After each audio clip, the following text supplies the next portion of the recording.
Welcome to Midnight Mirage Stories, where story feels real but not. The name he buried. Before story begins, if you are new, subscribe to the channel and share with friends and family. Welcome back, returning viewers, yet to another chilling story. No one in Marrow Bend saw him arrive. That was the first strange thing. The town had one road in and one road out, a strip of cracked asphalt that cut through miles of dead cornfields and scrub. A place like that noticed things. It noticed strangers, dust clouds, the way birds lifted suddenly from fence posts when a car passed. But no one saw him walk in. He simply existed there one afternoon. Leaning against the sun-bleached railing outside the general store, hat low, boots powdered white from the road. He was tall. Not towering, but long-limbed in a way that suggested distance, like he had been built for crossing it. His coat was the color of old smoke.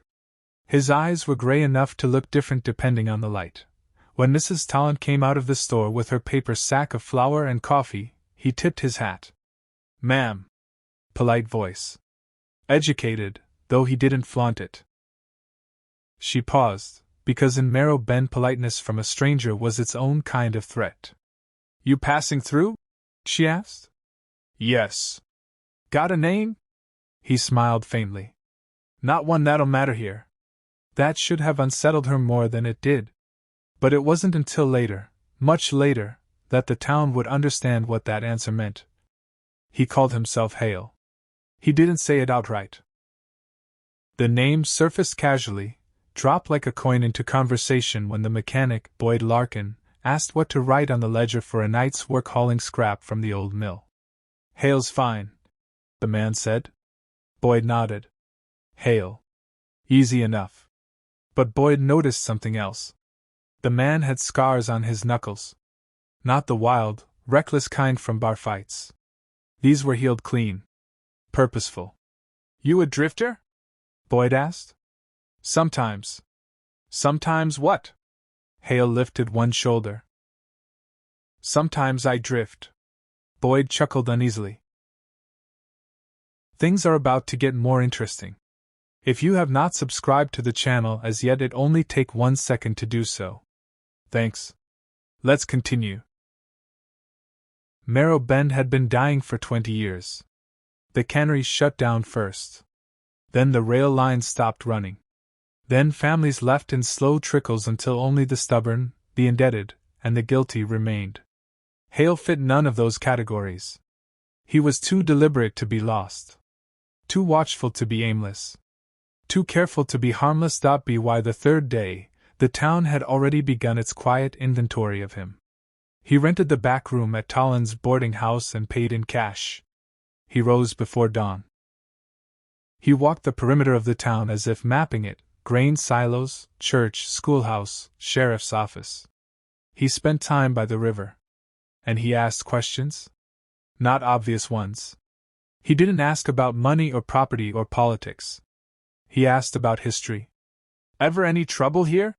he asked old Pastor Green after Sunday service. The pastor adjusted his glasses. "Trouble? Disappearances. Fires. Things that don't sit right." Pastor Green studied him. "Every town has things that don't sit right." Hale nodded, as though confirming something he already suspected. "And Marrow Bend?" he pressed gently. The pastor's jaw tightened. "We're a God-fearing place." Hale smiled, faint and unreadable. "I'm sure you are." The first body surfaced a week later. It wasn't recent. The river had kept it long enough to soften the details. A boy fishing near the South Bend spotted the boot first. Sheriff Delaney pulled the remains out himself. Male. Late 50s, maybe? Teeth matched dental records. Harold Finch. Missing for 11 years. The town gathered at the edge of the river as if attending a grotesque parade. Whispers spread fast. Finch had vanished after a dispute over land rights near the old mill. There had been arguments. Accusations? Nothing proven. Sheriff Delaney's eyes found Hale standing slightly apart from the others. "You know something about this?" the sheriff asked later that evening, voice low and edged. Hale sat on the boarding house porch, whittling a thin strip of wood. I just got here. Bodies don't float up by coincidence. They do sometimes, Hale replied calmly. Depends on the river. Delaney stepped closer. What are you? Hale met his gaze without blinking. I'm a man who walks. That's not an answer. It's the only one you'll get. That night Hale didn't sleep. He sat at the small desk in his rented room and unfolded a yellowed newspaper clipping. The date read 12 years earlier. Local man missing after land dispute. The article mentioned Harold Finch. It mentioned a meeting at the mill. It mentioned 3 other men present that night. Boyd Larkin, Pastor Green, Sheriff Delaney. Hale folded the clipping carefully and slipped it back into his coat. He had been walking for 12 years. Town to town. Story to story. And the pattern was always the same. A disappearance. A hush. A group of men who carried on with their lives as though nothing had happened. Until he arrived. Marrow Bend began to shift around him. Boyd stopped making jokes. Pastor Green avoided eye contact. Sheriff Delaney doubled patrols. And Hale continued to walk. He walked past the mill at dusk, when the sky bruised purple and the wind threaded through broken windows like a whisper. He walked along the riverbank, tracing the current with narrowed eyes. He walked the cemetery, counting headstones. On the 10th night someone tried to kill him. The sound came soft. A scrape outside his boarding house window. Hale's eyes opened instantly. He didn't reach for a weapon. He didn't have one in sight. He rolled silently from the bed and pressed himself against the wall. The window shattered inward. A shotgun blast tore through the mattress. Hale moved fast. He was out the door and down the back stairs before the second shot fired. Boots pounded across gravel. He didn't chase immediately. He listened. 2 sets of footsteps. One heavier than the other. He stepped into the moonlight just long enough to glimpse silhouettes fleeing toward the alley behind the general store. Hale did not pursue. Instead, he turned his gaze toward the sheriff's office. A lamp glowed inside. The next morning, Hale walked straight into the sheriff's office. Delaney looked tired. Or perhaps just older. Someone shot at me, Hale said plainly. Delaney's expression didn't change. That so? Yes. Got proof? Hale placed a spent shotgun pellet on the desk. Found this lodged in my doorframe. Delaney leaned back. You make enemies easily, Hale? I don't think it's me they're afraid of. Silence settled. You're stirring things up, Delaney finally said. Asking about old business. Old business tends to rot if left alone. Delaney's eyes hardened. You best move on. Why? For your own good. Hale's voice softened. I'm not the one in danger. The second body surfaced 3 days later. This one wasn't old. It was Boyd Larkin, shot once in the chest. Left near the mill. The town's fear turned sharp. Sheriff Delaney worked visibly now, barking orders, interviewing townsfolk. But Hale noticed something else. Pastor Green's hands shook during the vigil. And Delaney never once asked Hale where he had been the night Boyd died. Hale walked to the mill alone. The air inside tasted of rust and mildew. He moved slowly through the cavernous space, boots crunching over debris. The bloodstain where Boyd had fallen was dark and thick. Hale crouched, studying the ground. Boot prints. 2 distinct patterns. One matched the heavy tread he'd heard outside his window. The other. He closed his eyes briefly. Smaller. Narrower. Pastor Green wore narrow boots. He didn't confront the pastor. Not yet. Instead, he waited. Waiting was something he had learned long ago. The first town had taught him that. The first town where his own father had disappeared. Where the sheriff and the preacher and the town councilman had claimed ignorance. Where the river had kept its secrets for 9 years. Until a stranger arrived. A stranger who had called himself many things. A stranger who had asked questions, and who had died before the truth surfaced. Hale had been 16 then. He had buried that stranger himself. He had taken the man's journal. And he had begun to walk. On the 15th night in Marrow Bend, Pastor Green came to him. It was close to midnight. Hale opened the door before the knock landed. The pastor stood pale in the moonlight. "You need to leave," Green whispered. "Why?" "They think you know." "Do I?" Green swallowed. "You don't understand how things are done here." Hale stepped aside. "Come in." Green hesitated but entered. The boarding house hallway creaked like a warning. "They'll kill you," Green said. "Who?"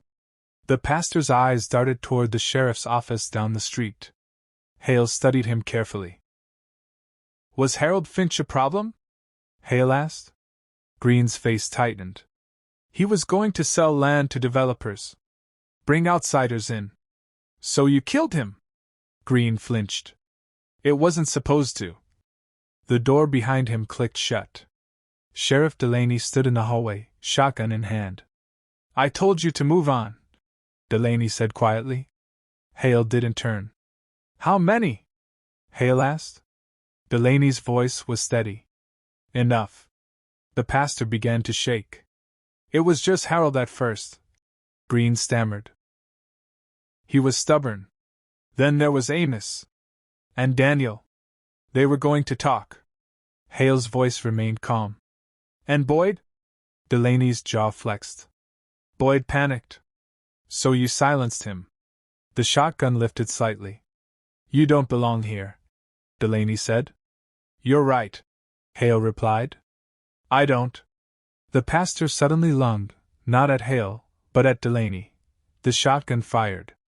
The blast tore through Green's shoulder and sent him crashing against the wall. Hale moved in the chaos. He closed the distance in 2 steps. His hand struck the barrel aside. The second shot shattered a mirror. They grappled in the narrow hallway. Delaney was strong, fueled by desperation. But Hale was practiced. He drove his elbow into the sheriff's throat and wrenched the shotgun free. Delaney staggered back. For a moment, the world held its breath. "You think killing me ends it?" Delaney rasped. "No," Hale said. He lowered the gun. "It just makes it easier." Sirens did not come. There were none. Instead, townsfolk gathered at the commotion. They saw their sheriff bleeding, their pastor sobbing on the floor, and Hale standing between them. "Ask him," Hale said evenly. "Ask them what happened to Harold Finch. Ask about Amos and Daniel." Silence rippled. Old Mrs. Tollins stepped forward. "My brother was Amos," she said. Her voice cracked like dry wood. Delaney's composure finally fractured. "They would have ruined us," he shouted. "Developers, highways." "So you buried them?" Hale asked. "We protected what was ours." "By turning it into a graveyard?" The crowd shifted. Fear gave way to something else. Recognition. Truth had a smell. And once it surfaced, it was impossible to ignore. By dawn, Sheriff Delaney was bound in the back of his own office. Pastor Green was taken to the hospital in the next county. Statements were written. Phones were called. And Hale packed his bag. Mrs. Tollin found him at the edge of town. "You staying?" she asked quietly. "No. You started this." "It was already started." She looked at him for a long moment. "What's your real name?" He considered. Then he shook his head gently. "Doesn't matter." She frowned. "You got family somewhere?" "Yes." "Where?" He looked down the empty road stretching east. "Everywhere." He walked out of Marrow Bend just as he had arrived. Without spectacle. Without farewell. The town would rebuild, or it wouldn't. That was no longer his concern. He carried only 3 things of weight. A worn journal filled with names. A folded newspaper clipping. And the memory of the first stranger who had asked questions in his own broken town. He didn't think of himself as an avenger. He didn't think of himself as justice. He thought of himself as balance. Some towns hid rot under painted church doors and polite smiles. Some men convinced themselves that murder was preservation. And sometimes the river gave up its dead. When that happened, Hale followed. He walked through counties and across state lines. He listened in diners. He read old articles in dusty libraries. He learned to recognize the signs. The way certain names were never spoken.